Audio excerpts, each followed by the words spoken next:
So today is the day that I finally make the fucking video that I said I was gonna make.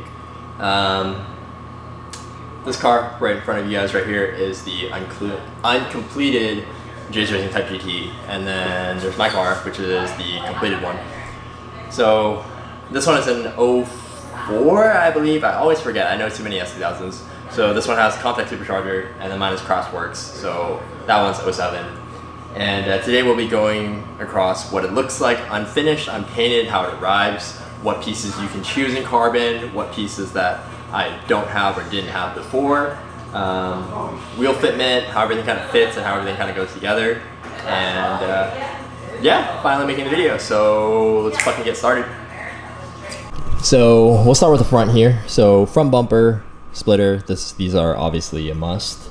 So these are accessory pieces, the Canards, the brake ducts, and there's also an intake duct that sticks out here if you were NA, which this intercooler is telling you this is not NA. It might be intercooler, I don't know, shit. But a lot of people see the intercooler and they still ask me, what engine mods have you done? So question mark, question mark, question mark. Anyways, moving on to the side. So that's already 4 pieces. Well, 1, 2, 3, 4, 5, 6 pieces. This is the Fender Fence, which we'll get to. This piece is discontinued. Front fender, your 3 side pieces, side skirt, inner fender liner here, which you can't see, it's black. So side skirt, quarter panel, side diffuser piece, 1. This is another side diffuser piece, and then your rear bumper. And underneath the rear bumper, you guys probably can't see it, but let me grab a light here. There's a diffuser piece under here. So most people miss that because it is carbon, so you can't really see it. And then rear bumper, and that's it. Jay's tow hook, just like $100 piece. The Jay's dual exhaust that fits for this kit. So with this kit, you cannot use any of the regular S2000 exhausts. And that is basically a quick rundown of what this kit comes with. So hood is optional. This is not a Jay's hood, by the way. It's not a Mugen hood. It's a Mugen style hood from Sabon, which I don't really feel comfortable cutting up a real Mugen hood. But who knows, if I'm baller enough, if I can afford it, then maybe I'll buy a real Mugen hood and we'll cut that shit up. And then, so we see it all separated in pieces on Diana's car here. Splitter. As you can see, the finish, the fit and finish as is. No body work done yet. This is literally just placed on the car. And then her car has a real Mugen hardtop, and the rear bumper's on. So that will be the hole that I am talking about later on in this video. And she has the EVS mirrors, which are really ugly, right, guys? So she'll let me use them instead. And then I have the cross squares. So yeah. So let's get started.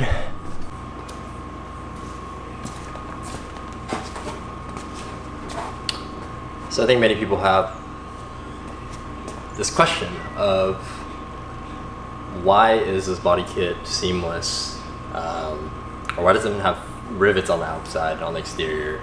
And this is why. So it comes, this piece literally just goes over the whole quarter panel, but on this car, well, my car, so this is the original quarter panel of the car. What they did was they just cut it apart at the seam and they molded it on. And then this part, you'll see it's raised up, right? So there's actually one more piece that goes on top of the gas cap. So it's flush. But since you see how thick it is, couple millimeters, so it actually sticks up above. And a lot of people actually tend to, you know, if you want a cleaner finish to look, then they tend to do this. Jay's Racing gives you something called Sikaflex or some shit. I don't know what brand it is, but it's Sikaflex. Super dope. Let me see if I can find it.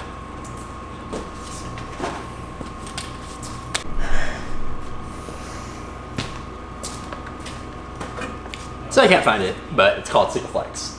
And then what Jay's does and what I did on my old car is actually riveted right here. So the very edge before it meets the trunk.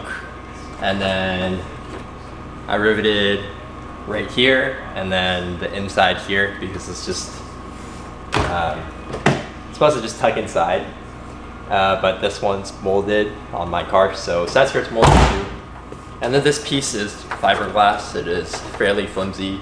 So this hole, these holes right here connect to your side skirts, and then these holes right here connect to the bottom diffuser piece, and then this connects to the rear bumper. And this is all fiberglass, so it is fairly fragile. So I would suggest that if you do get it, maybe get it reinforced right here along the inside here. These areas tend to crack, and then on the fronts, it's the inside of the fender that tends to crack, and I'll show you where. So one area that I noticed that tends to crack is right here along this inside seam. And you'll see the 3 bolts here. So these 3 bolts are going to be for your fender liners, because it's actually fender liner inside. So if you don't put in the fender liner, as we look right here, this is your door. Rocks get stuck in between your side skirt and your door, and then it just cracks it. Ask me how I know. And then, like, I'll show you guys. So since this car is wrapped, just simply because I didn't know if I wanted to commit to, you know, this paint. It's kind of a back and forth between purple and red. So inside here, this is, it's molded on. So if I crack this at the side, at the track, it's going to be very fun.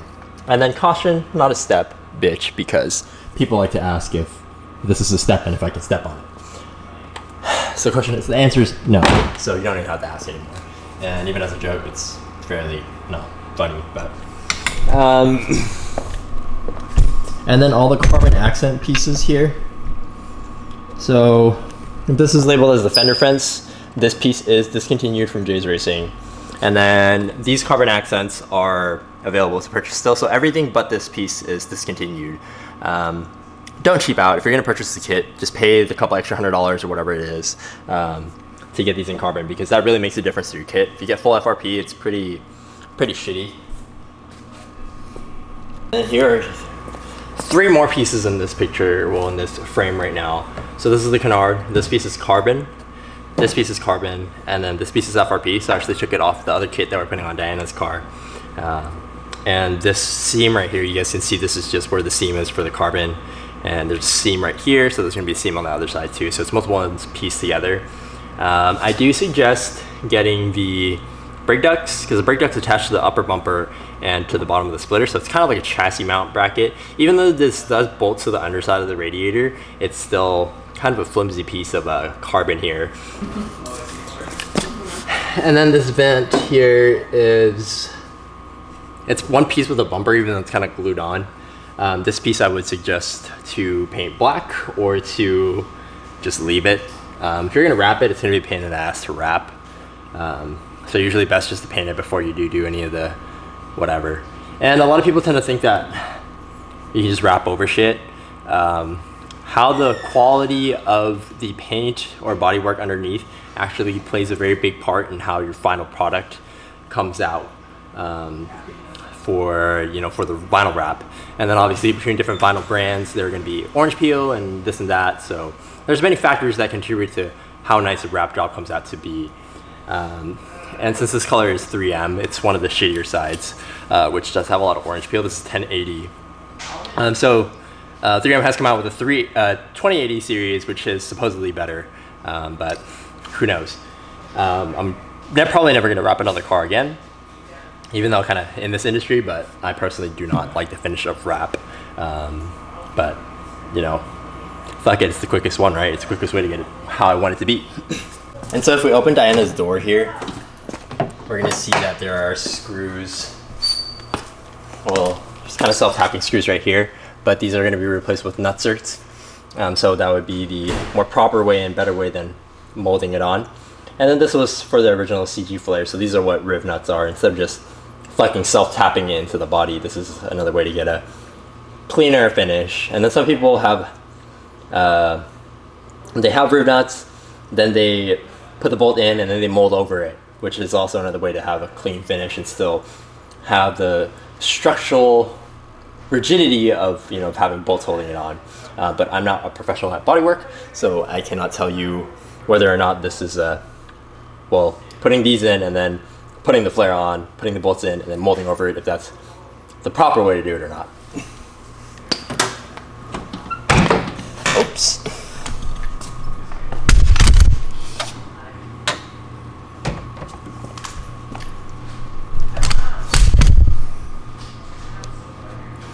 And then you guys will see these pieces here. So this is to hold in the mesh, but a lot of us run it just without the mesh. And then you see these are the 3 holes that are already there. So I highly suggest you run the inner fender liner on this piece, and you'll see that this obviously needs some work to get it fitting properly. But the door's not all the way closed either. So, but this does tend to protrude, like come out just a tiny bit, but that's kind of like how any fiberglass thing is. So in essence, you're maybe spending about $6,000 to $7,000 on this kit, but you're spending about $10,000 on bodywork alone. And then these holes here on the bottom are for these carbon accents, those pieces that I told you to get in carbon. But on this kit, everything was FRP except for the canards. So kind of sucks. So unpainted, just fitted on the car versus painted and wrapped and in carbon on the car. And nothing's on this car yet, so it's not technically truly put together yet, so everything's kind of test fitting. So you see the headlight gaps, and you see basically there's a headlight gap around the whole thing. And then the fender and the bumper tends to not align very well, simply because a lot of times S2000 headlights, it's either broken tabs or misaligned or this and that. So there's a lot of things that go to make it perfect. And then if you scrape, so for example, you look right here, you see there's that gap now, which is probably because I scraped and I pushed some shit up, so Fitment's kind of not the right way anymore. But yeah. So those pieces over there are going to be your fender liners, front and rear. I do believe they give you rear ones. I'm not sure. I've never actually put it on. So this is my second time kind of putting a kit together. That car was already together, and so I didn't really have to do anything. I just had to take it off to get it wrapped and then put everything back together.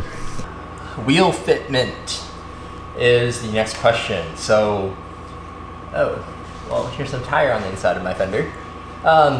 So right now I'm running it 18 by 10.5 plus 15 in the front. But as you can see, there's not much camber on the car. Camber, however you want to pronounce it. So usually on the old car, I ran about, I think, -3 or -3.5 in the front, and that was really enough to clear the front. But that's very dependent on what tire size you run. I would suggest running a 265 in the front, but I've ran a 295, 30, 18 before. So control arms or roll center adjusters. So roll center adjusters aren't really your camber adjustment. It's going to be mainly dependent on your upper control arm, whether or not you have that camber adjustment joint or whatever. So I run this square because a lot of the Volk wheels don't actually come in anything lower than a +15 offset, even if it's a +11 or 12. And that's still not wide enough for this kit, because this kit is wider by 60 millimeters in the front, and then 75 millimeters in the rear, which is funny because I think the Amuse is completely square, so 18 by 10.5 plus 15 or plus 18 is going to be enough. And interestingly enough, the set that I did trade for, the fronts are SLs and the rears are Ns, but they're just painted the same color. And so right now I haven't swapped tires out yet because I haven't been getting it tracked, prepped, or whatnot yet. But I know someone in Japan who, so Jay's recommends 18 by 9.5 plus 22, and then 18 by 10.5 plus 15 or 18. So their car's gonna be fairly sunk, but if you wanna look good, you know, I'm kind of in between a form and function thing. So that's why I decided to go square. But on my next set of wheels, which is gonna be a 2-piece wheel, the fitment is gonna be 18 by 10 plus 18, and then 18 by 11 plus 6. So you kind of get a good idea of you know, what it is. And since this car is supercharged, I am gonna go with a wider, maybe 295 or 305. But I am gonna still keep the 265 up front, simply because I don't know, square, you know, people go square just to be able to rotate tires, but sometimes when you go to the track, I usually go through a set of tires before I'm able to swap them around. So I don't really find the necessity to do a square anymore. And since we're into this fucking money pit of a hobby anyways, you know, what is that extra couple $100? So the rear, you'll see all have, so it's 18, 10.5 plus 18, but, wipe my hands here. But I do still need a spacer. So you'll see I'm actually this much, so about 2 fingers away from the fender. So the front, I'm actually rubbing the fenders a little bit already, but fuck it, I'm about that life, I guess. Why is there white shit on here? I need to wash my car. But the rear, you can actually fit like a 12, 18 by 12. Shouldn't be an issue, obviously, depending on your offset. And this is one of the wider kits for the S2000. I believe the M&M may be wider.